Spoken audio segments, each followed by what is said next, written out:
આપણા દાહોદમાં હું જ્યારે સંગઠનનું કામ કરતો ત્યારે અહીંયા સ્કૂટર લઈને ફરતો હતો. અહીંયા કેટલાય બધા એવા બેઠા હશે જેમના ઘેર ક્યારેક મેં ચા પીધી હશે, ક્યાંક ભોજન કર્યું હશે.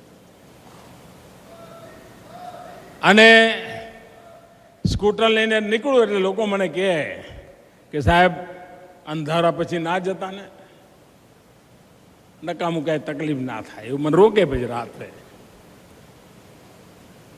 ક્યારેક હું પરેલમાં જાઉં, દાહોદમાં,